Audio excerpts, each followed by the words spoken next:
Halo sob, selamat datang di channel B2S. Konten ini berisi tentang konten spoiler ya sob.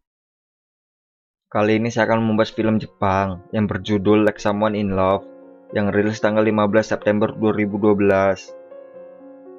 Film ini diawali dari seorang wanita yang berada di sebuah kafe dan tengah menelpon seseorang.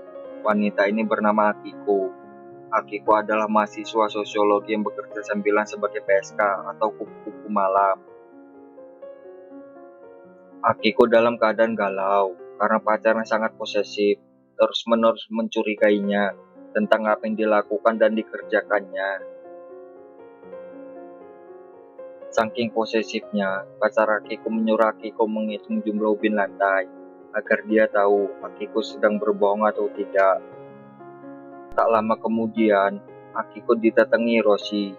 Hiroshi adalah bos atau mucikari Akiko.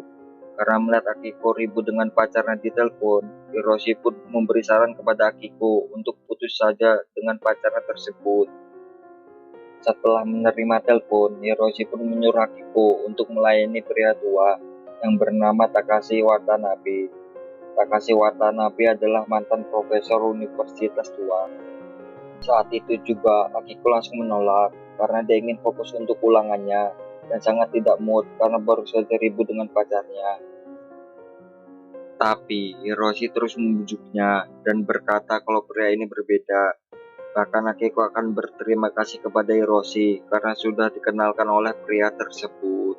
Dengan terpaksa, Akiko pun akhirnya menyetujui dan berangkat ke alamat tersebut. Di perjalanan, Akiko melihat pesan yang belum dibacanya, dan pesan itu berisi dari nenek Akiko yang ingin menemui Akiko. Bahkan nenek Akiko sudah menunggunya sejak pagi hanya untuk mengobrol dan makan siang. Singkat cerita, Akiko pun sampai di alamat tersebut, di mana di tempat tersebut terlihat banyak buku. Akhirnya, Akiko dan Takashi pun ngobrol ngalur ngidul. Tak lama kemudian, Akiko ingin buang air kecil. Sementara itu, Takashi menyiapkan hidangan di meja tersebut yang dimaksudkan untuk makan malam mereka berdua. Saat Akiko keluar dari kamar mandi, Akiko malah langsung ke kamar dan berada di kasur Takashi. Takashi pun menemuinya. Di sana Akiko sudah siap untuk bermalam dengan Takashi. Namun Takashi tak ingin melakukannya karena Takashi menyewa Akiko hanya ingin menghabiskan waktunya dengan seorang wanita karena Takashi merasa kesepian. Akhirnya Takashi menyuruh Akiko untuk pakai baju dan makan malam dengannya yang sudah ia siapkan sebelumnya. Akiko menolak karena dia tidak lapar dan menyuruh Takashi untuk tidur bersamanya. Karena Akiko sudah sangat lelah, dia pun akhirnya tertidur. Keesokan harinya, Takashi mengantar Akiko ke tempat ia kuliah. Sesampainya di sana, Takashi memberitahu Akiko bahwa dia dulu sempat mengajar di sini. Tak lama setelah Akiko keluar dari mobil, Takashi melihat Akiko dan pacarnya bertengkar. Pacarnya Akiko yang bernama Noriaki curiga karena sepanjang malam HP Akiko tak bisa dihubungi dan hilang kabar. Tak lama kemudian, Noriaki menghampiri Takashi. Noriaki mengira bahwa Takashi itu adalah kakek dari Akiko. Karena Noriaki tahu kalau nenek Akiko akan datang dan mengira bahwa nenek Akiko tidak datang dan digantikan kakeknya. Tak lama kemudian, Noriaki masuk ke mobil Takashi dan meminta izin untuk menikahi Akiko. Takashi yang berpura-pura sebagai kakek Akiko pun memberi saran kepada Noriaki bahwa dia belum siap untuk menikah dan Noriaki belum bisa menerima Akiko apa adanya. Tak lama kemudian, Akiko pun kembali setelah kuliahnya. Akiko yang tahu di mobil ada Noriaki pun terkejut. Noriaki bersama Takashi yang menjadi kliennya kemarin malam.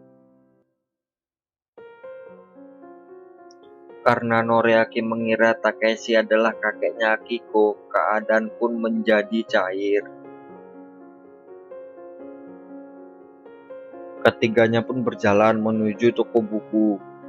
Saat sedang di perjalanan, mobil Takashi mengalami masalah. Noriaki yang bekerja di bengkel menyuruh Takashi untuk membetulkan mobil di bengkelnya. Karena Noriaki bekerja di bengkel tersebut. Tak lama sampai di bengkel, datang seorang pria yang ternyata kenal dengan Takashi. Pria tersebut dulu adalah murid Takashi. Setelah mobil Takashi beres, Noriaki berniat untuk mengajak Takashi makan siang bersamanya. Takashi menjawab untuk lain waktu saja. Mendengar hal itu, Noriaki pun langsung meminta nomor telepon Takashi. Karena tak punya telepon genggam, Takashi pun akhirnya meminta balik nomor Noriaki.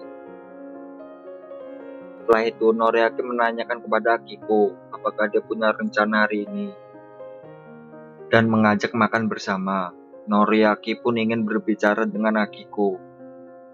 Saat Takashi ingin membayar, Noriaki pun menjawab tidak usah, karena Noriaki masih meyakini bahwa Takashi itu adalah kakek dari Akiko. Takashi dan Akiko pun pergi ke toko buku tujuannya. Di jalan, Akiko takut kalau Noriaki tahu bahwa Takashi bukan kakek dari Akiko, melainkan seorang yang menyewa dirinya untuk menghibur. Ditambah, pria yang baru datang tadi mengenali Takashi. Akiko khawatir kalau pria tadi berbicara yang sebenarnya ke Noriaki.